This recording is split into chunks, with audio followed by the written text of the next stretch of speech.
7 dias, colocando os pingos nos is. Muito bem, minha gente. Eu tenho tanto orgulho dessa cidade. Muito orgulho dessa cidade. E além de amar muito Conquista, eu sou bairrista mesmo, sabe? Eu tive tantas oportunidades de sair de Conquista, inclusive, né? Prefiro ficar aqui. Até como funcionário do Tribunal Federal do Trabalho, eu tive oportunidades. Mas preferi ficar na minha amada Vitória da Conquista e orgulho dela em diversos aspectos. Um povo maravilhoso, uma terra agradabilíssima, amigos bacanas. E também pela história política dessa cidade. Pela história política dessa cidade. Eu era criança, eu saía de casa assim, fingia que estava dormindo, saltava pela janela, olha que coisa de traquinagens de criança. E ia assistir comício. Né? Assistir comício. Eu lembro que eu achei um comício do saudoso Orlando Leite, né? Eu devia ter aí uns 6 anos, sei lá, 8. Uma idade assim, bem novinha. Eu observei que o cara fugia de casa para assistir comício. Era bacana. E eu tive a honra de, no futuro, o ex-prefeito, saudoso, advogado, Orlando Leite, foi meu professor, inclusive. E já citei aqui que ele gostava muito, ele achava que eu tinha um interesse, ele foi quem me indicou um livro, me emprestou um livro de Adam Smith, que falava da questão da oferta e da procura. Depois também tive o advogado também, que foi prefeito de Conquista, Nilton Gonçalves, que foi meu professor, saudoso Nilton Gonçalves, que também me deu muitas orientações, né? Coisa bacana. E depois eu tive tantas outras pessoas, como já citei aqui, vivi no mundo da política desde criança. Depois acompanhando Pedral, Raul, depois chegou o Cori. E eu estava lá dentro, não tinha assim macol, como diz o outro, né? E assim, inclusive, conversas íntimas, mais sérias, mais complexas. Às vezes estava Raul e Cori sozinhos, os dois, eu estava lá sentadinho. Cara de pau, né, seu Atômico? Pois bem, então quando eu vejo as pessoas negociando a política de forma vil, assim, né? Como se fosse um patrimônio. Eu vou vender uma geladeira, vou vender uma TV, eu vou vender meus votos, né? Porque tem gente que entende que tem mais de um voto. Na verdade, nós só temos um voto. E é por isso que eu digo sempre aos eleitores de Conquista e de todos os lugares, não venda seu voto por um saco de batata, um saco de cal, de cimento. Seu voto é tão importante, você está votando inclusive pelas crianças que não votam, o enfermo que está no hospital que não vai votar, por um idoso que não consegue mais se locomover. Então a responsabilidade nossa é imensamente grande, escolher livremente. Então negociar o patrimônio político em uma cidade é converter capital político, influência, popularidade e apoio de eleitores ou lideranças em conquistas talvez não concretas para o município e às vezes com alianças espúrias. Negociar de forma vil um patrimônio construído ao longo do tempo. Eu já citei tantas vezes aqui, eu vou citar de novo. Pior que às vezes você esquece alguns, você comete injustiças. Citei aqui Irã Guzmão, Leondas Cardoso, Orlando Leite, Nilton Gonçalves. Citei Fernando Espíndola, um gentleman.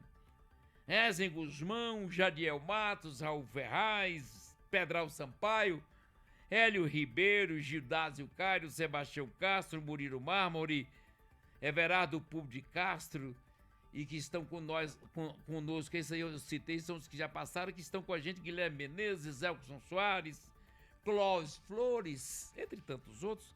Depois vou até anotar isso para não estar esquecendo muitas pessoas. Essas pessoas criaram para a gente um patrimônio político extraordinário, defenderam essa cidade com tanta galhardia, a trincheira da democracia. Não é? Eu já vi comícios aqui, seu Cícero Wally e ouvintes de Atômico, que vieram até aqui saudar os nossos, como Ulisses Guimarães, né? ficando grande, Fernando Covas, Montoro, todos vieram aqui em um comício só, em homenagem à luta, principalmente contra a ditadura desses nomes tão guerreiros. E lutaram tanto. Olha, eu cito aqui, Pedral saiu da prefeitura mais pobre do que entrou, Guilherme saiu da prefeitura mais pobre do que entrou, Murilo saiu mais pobre do que entrou, Raul saiu mais pobre do que entrou, né? Nilton Gonçalves saiu mais pobre do que entrou, Orlando Leite. Pessoas que não se locopletavam com o patrimônio público. Isso nos dá um orgulho danado, né? De dizer, olha, aquela cidade é uma cidade que tem grandes políticos. Então, negociar de forma vil um patrimônio construído ao longo do tempo, através da história política de grandes personagens dessa história, nós estamos jogando, portanto, a nossa história do lixo, será? Então, a prática de negociar o patrimônio político ou o apoio em troca de vantagens, pessoais, e ainda dizem que tem o seu voto. Ainda diz que é dono do seu voto. E aí é que conquista quem quer reagir. Aí pavimenta 1000 metros. Aí faz aquelas caminhadas com aquelas risadagens, com aquelas esquizofrenias loucas, parecendo que tá fazendo a maior coisa do mundo. Conserta uma ruazinha pequenininha ali. Parece que está fazendo uma coisa tão estupenda. Essa cidade é maior do que isso. Então, a prática de negociar o patrimônio político ou apoio em troca de vantagens pessoais é considerada crime verdadeiramente e até emocionalmente pra gente. Essa cidade não merece político assim. Não merece. E aí eu dei para João uma função ou uma tarefa para o nosso querido João Melo, uma missão, para ele entrevistar o nosso queridíssimo, meu amigo querido chamado Dr. Rui Medeiros, advogado de 4 quilates, professor universitário, já foi, conhecedor da história desse município como ninguém. E eu já falei algumas vezes, eu vou falar de novo aqui. Eu, quando era criança, tinha 14 para 15 anos de idade, fui até a casa dele, já quase chegando aqui, pedi uns livros emprestados, você não encontrava, você não tinha Google. Ele me emprestou 4 livros, eu fiquei 3 anos com esses livros, que eu não ia encontrar em lugar nenhum. Ele não sabia de onde eu estava vindo, para onde eu iria, de que família eu era, se eu tinha algum patrimônio. Ele me emprestou sem eu assinar um papel, pobrezinho ali, na roupinha minha vezinha. E aquilo foi quem me deu uma cancha para fazer um concurso mais tarde. E eu devolvi 3 anos. Eu encontrei com ele um dia lá em Mucugê, a gente sentado ali jantando. Eu falei, você lembra que você me emprestou uns livros que eu pude, a partir dali, estudar? Cheguei a me emocionar. A grandeza desse grande homem chamado Rui Medeiros, que eu tenho o maior carinho de ter conhecido e ele ter me ajudado imensamente. E eu tenho o maior carinho por ele. E João conversou com ele um pouco sobre essa questão da política de conquista no dia de hoje. Vamos ouvir. Doutor Rui Medeiros, como o senhor está enxergando, qual a prisma do senhor, qual a visão com relação à política de ontem e à política de hoje? Ontem nós tínhamos apenas, situação e oposição. Hoje está essa miscelânea. E como o senhor vê a Câmara de Vereadores, a situação nacional, por favor? Sim, o Melo, é evidente que a gente não pode fazer de uma forma completa comparação no mundo político, porque a conjuntura muda muito. Ninguém esperava, por exemplo, que Conquista sofresse o reflexo, de todo aquele movimento capitaneado por Bolsonaro, E aquilo repercutiu muito em Vitória da Conquista, eu entendo para pior, como depois ficou demonstrado. Você fala Câmara de Vereadores. Eu conheci Câmara de Vereadores aqui desde a década de 60.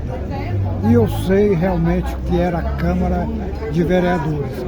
Eu nunca vi na Câmara de Vereadores aqui em Conquista uma maioria que fosse subserviente. Se você falar em maioria na Câmara de Vereadores com lealdade a prefeito, eu te digo, sim, presenciei muito na história da Câmara de Vereadores desde a década de 60. Mas se você me perguntar, você conheceu uma maioria subserviente, uma maioria que não tem compromisso com aqueles que a elegeu? Eu te digo, não. Eu presencio hoje, em Vitória da Conquista, uma Câmara de Vereadores, que é Câmara do sim senhor, naquilo que diz respeito à maioria. Câmara da sim senhora, naquilo que respeita à maioria. Lagartixa?